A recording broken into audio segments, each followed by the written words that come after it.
Okay, I want to discuss Benjamin Netanyahu's message to Tucker Carlson and those who are lying about Charlie Kirk's relationship with the state of Israel. I thought this is a grave step on the part of Benjamin Netanyahu. I thought that it didn't really make sense because, yes, you have these people on YouTube, just like here, but obviously with much bigger audiences and much more seasoned, saying some absolutely crazy things. But that doesn't mean that you have to respond. And there's different ways to respond based on who is saying the alleged thing. So I think the state of Israel has to ask, is it fundamentally a good thing, a good use of time, a good way to elevate certain voices and to have the prime minister of the state of Israel actually refute some of the lies coming from Tucker Carlson, Ian Carroll, and other people? My case would be no. I think that this is a bad thing. I think that the state of Israel should have other means of combating this. If someone from the government actually wanted to go on Tucker Carlson's show, that's assuming you're even going to give credence to it. Now, the argument against this, I think, is that Tucker Carlson's son works for JD Vance and that Tucker Carlson is an influential voice in the conservative movement. So this isn't to say that there aren't merits as well for addressing this head on. I would just argue that overwhelmingly there are more negative results than positive results. So as that's considered, I think that we now have a different reality, which is that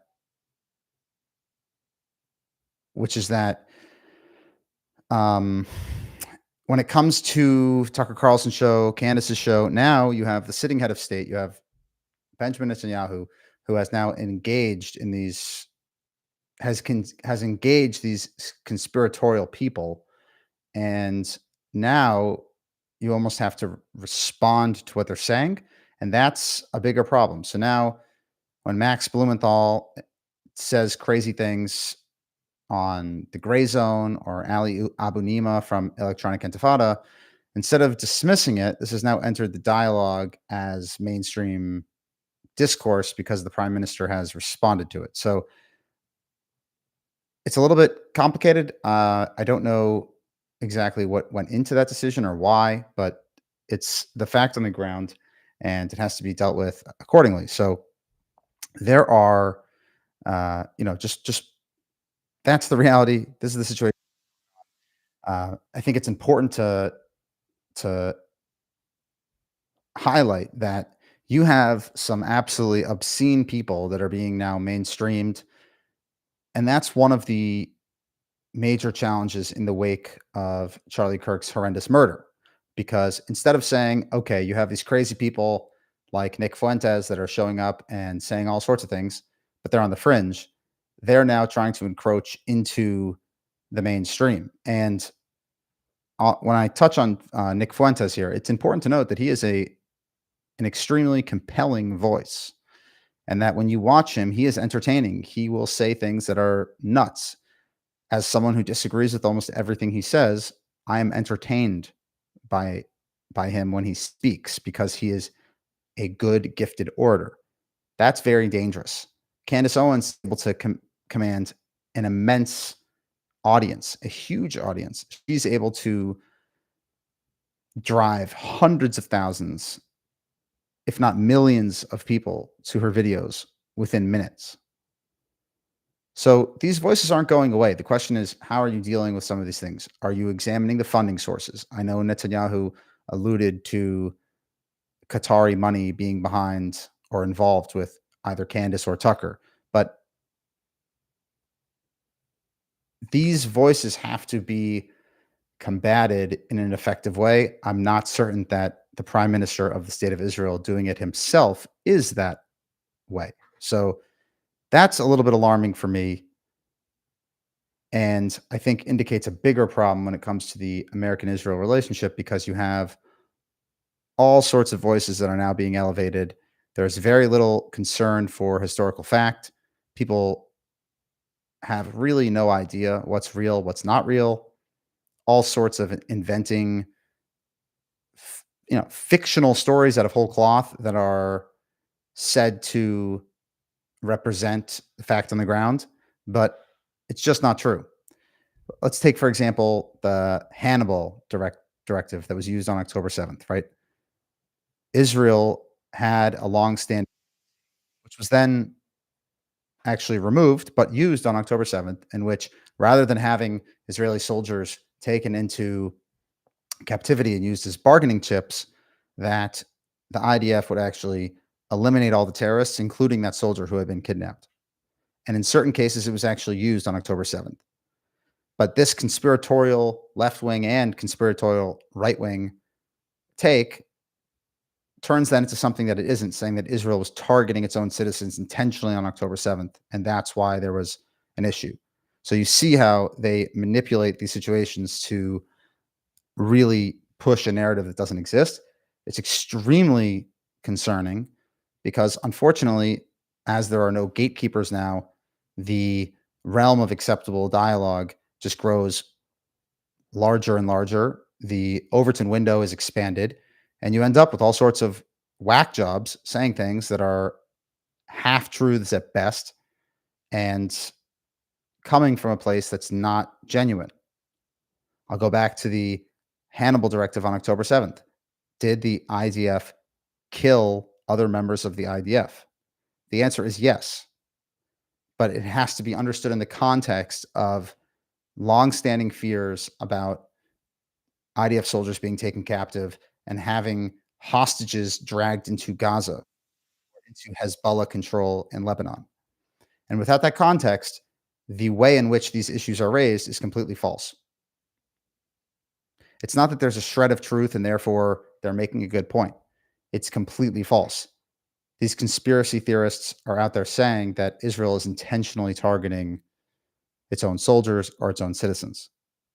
So you see how they take a little grain of truth and they turn this into a crazy, wide ranging conspiracy. And I'm not really sure where we go from here because now you have Charlie Kirk is dead. He was hosting so many of these conservative gatherings and making sure that there was a big tent, perhaps too big for some people. I myself had problems with Tucker Carlson speaking at Turning Point events. I think it's outrageous. But ultimately, it's up for Turning Point to make that decision. And it is what it is. It's the battle of ideas. I don't think that Tucker Carlson is a good faith actor when it comes to these issues. I don't think that Tucker Carlson has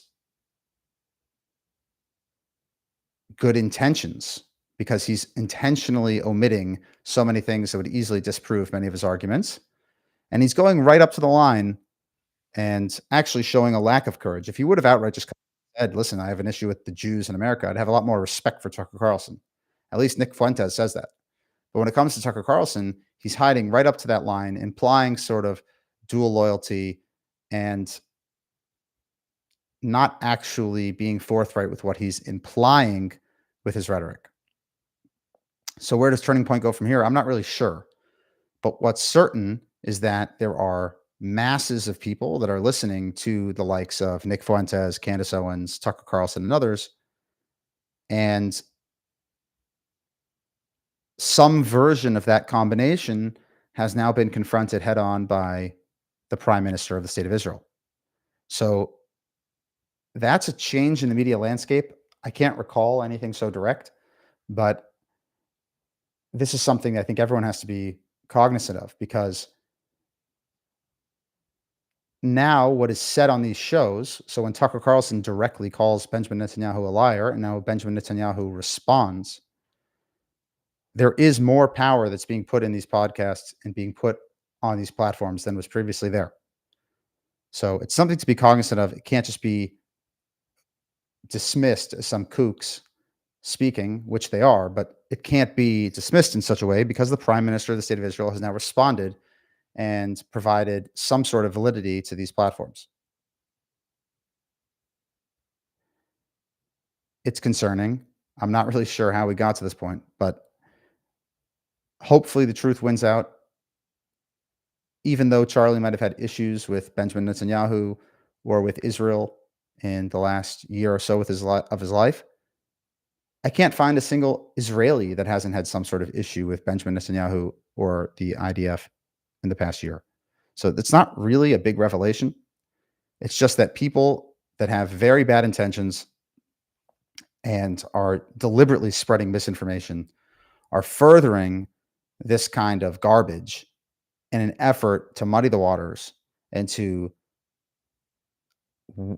work on destroying a strong relationship between the Trump White House and the Israeli government.